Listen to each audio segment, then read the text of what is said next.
The reason for the ever-expanding lexicon of words that you can't say, which are often more accurate and were created by these ethnic groups themselves, is because they want to be able to label more people racist, homophobic, sexist, bigoted. Here are 5 racist terms that aren't, that you think are racist terms. Now, before I get to them, I want to know, what's the word that's now considered racist that you consider to be the most silly? Which of the terms that we're going to cover, which were once correct, by the way, and not offensive at all, now considered offensive, which one of these do you think is the most absurd example? Comment. I'd like to hear some feedback from you. Now, before we get into this, before we get into the 5, there are obviously some terms that were designed at inception to be racist, and in the context of good taste, probably shouldn't be used. There are white n***s.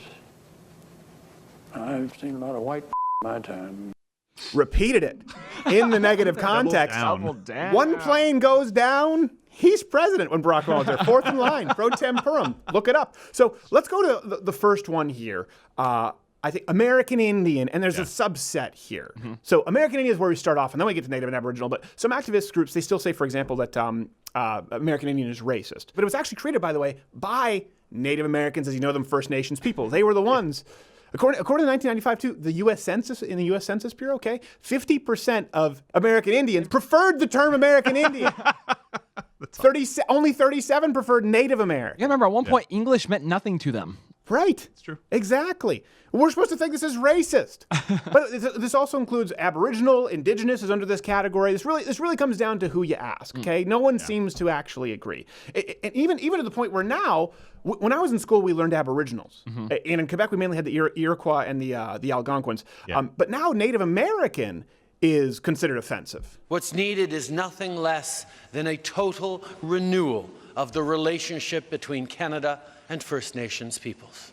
Well, we do have to let people from other voices on this platform. So now we return to the world's silliest country's world's silliest prime minister to explain what term should be used. Prime Minister Justin Trudeau. And as Prime Minister of Canada, we'd like to officially apologize to our Aboriginal people. I'm sorry, to our Native American population. Again, I apologize to our First Nation citizens of this country.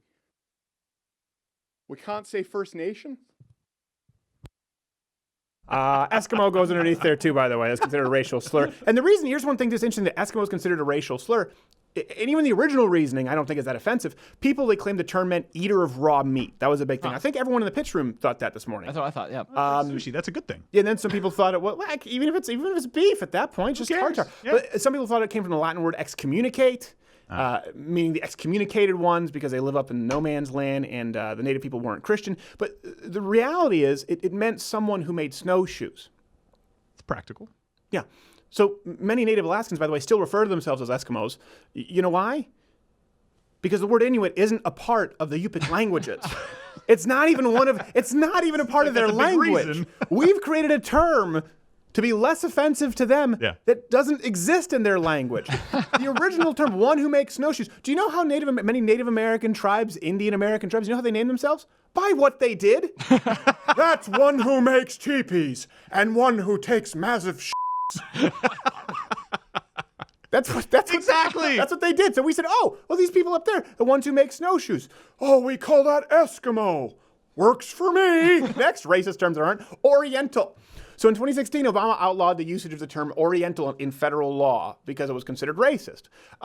Here's the thing, the term is not at all inherently racist. It's an adjective that just means of or pertaining to East Asia. I love their trading company. And it's still, yes, exactly, it's still used that way by many people. Indian. By the way, it's a much more accurate term than Asian. That specifically encompasses the Orient, right? When people say it, they mean East Asia, whereas nowadays, when people say Asian and you're talking, you say, well, is he Asian? Well, Indian Russian, Middle Eastern. Parts of, somewhere. Come on, you know what I mean. No, he's not Chinese, Japanese, Okinawan, or any variation thereof. Oh, okay, so he's probably in, yes. Hat one. Oriental is not a racist term at all. The crusade against the term actually can probably be linked to Edward Said's book, Orientalism, in which he linked them to like prejudiced sort of outsider examples of the Oriental world based on this. That's where it really comes from, right? So writing for the LA Times, actually, Jane Tuchiyama wrote, literally it means of the Orient or the East as opposed to of the Occident or of the West. Last I checked, geographic origin is not a slur. If it were, it would be wrong to label people from Mississippi as Southerners. That comes from the LA Times. So brilliant. And it's mainly used today by older Asians, just so you know. They're the ones who still use the term Oriental more than any other example. This is another example of social justice warriors just criminalizing a term that many members of a group, by the way, are perfectly fine with in the first place. And it may turn out that their language policing really only affects Asian Americans who run self-described Oriental restaurants, trading companies, things like that. I mean, these Shylocks who took advantage of these women and men while overseas. I stopped in Singapore to meet with a guy named Lee Kuan Yew, who most foreign policy experts around the world say is the wisest man in the Orient. Okay, well, here's the thing. Shylocks probably shouldn't have said, and he had no. Orient, but he wasn't wrong on Orient, but we had to include it, yeah. Some bonus trivia on that, BP? Yeah. It was the same day that he said those two things. Same day.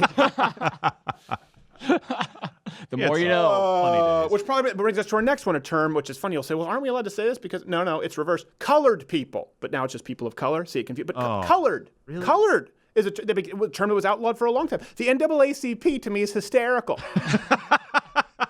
Still one of the biggest activist organizations in the black community. That's the name. So according to James Williams, an NAACP spokesperson, by the way, Rachel Dolezal, was NAACP. Yeah. They had a lot of pamphlets.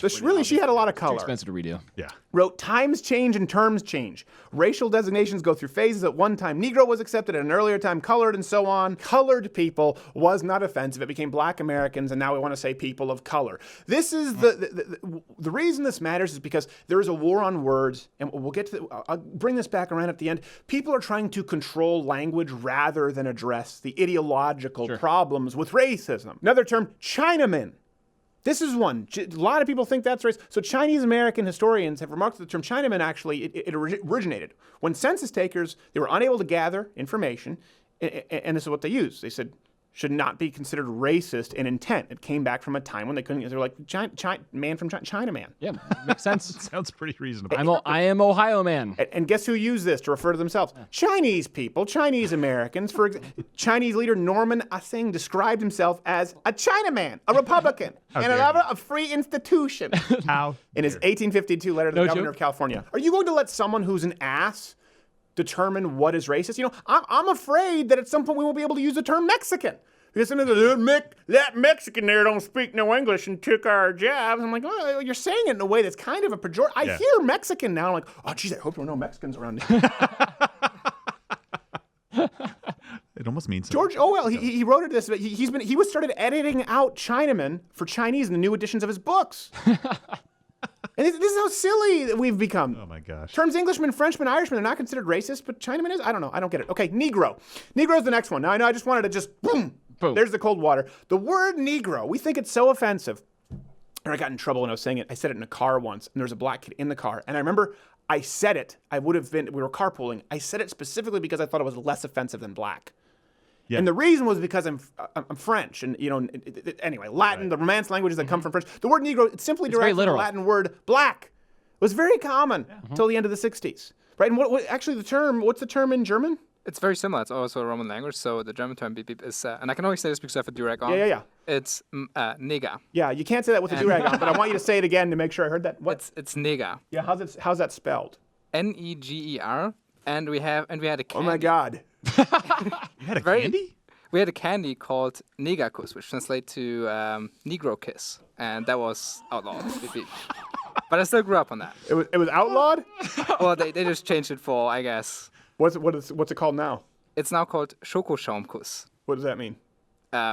Chocolate foam kiss. You just call all of them chocolate people. That's better. The 9 black people in Germany are like, we remember what you said.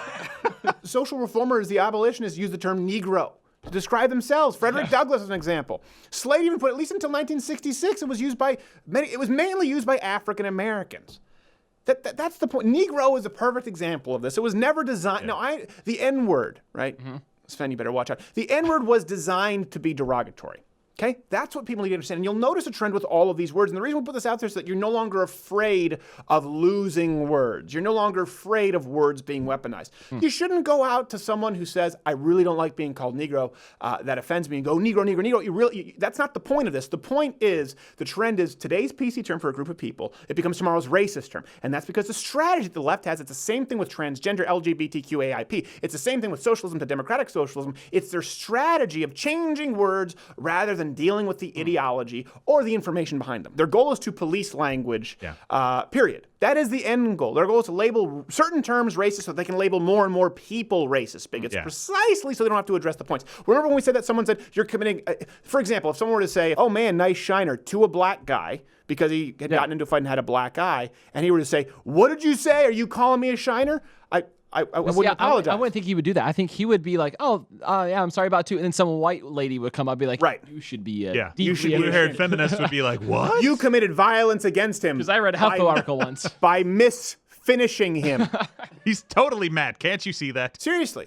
And now, if someone were to say to me, like, what did you mean by that? That's a perfect example of someone trying to weaponize, or they know what I meant by it. I meant black eye. Just like when you say, oh gosh, if you get mad, you say, you're let's say Burger King, and I don't know, they happen to have black staff, but they get your order wrong 3 times. You go, what is it here at this Burger King? What is it with you people? They go, what do you mean you people? I go, I have no tolerance for that. I don't apologize. Now, if I said something insensitive, if I deliberately used a racial slur or told a joke that was off color and went too far, you say, listen, I'm sorry. Or if it's a friend whose feelings I don't want to hurt, even though I don't think I was wrong, of course I will. But the point is, you cannot allow the left to take control and weaponize words. The reason for this, the reason for the ever-expanding lexicon of words that you can't say, which are often more accurate and were created by these ethnic groups themselves, is because they want to be able to label more people racist, homophobic, sexist, bigoted, transphobic, intersexphobic, take your pick, phobic or wrist at the end of the day. And they can't do that through the information. They can't do that through factual information. They can't do it through the history of the terminology we've gone through. They just have to do it by saying, don't say that word. If you say it, we're going to destroy your career. And then way over here, there's Michael Richards. Kind of had that one coming. We've turned the tables on Al Gore and used the internet to our advantage. If you like this video, subscribe by hitting the subscribe button or the notification bell next to it, because subscribing isn't enough. Watch one of these other videos. And, listen, you can stick around. You don't have to. But here's the thing. The fact that you're still listening to me saying stick around, as I say stick around and you're sticking around, we just added another ad. You just made me feel more sense.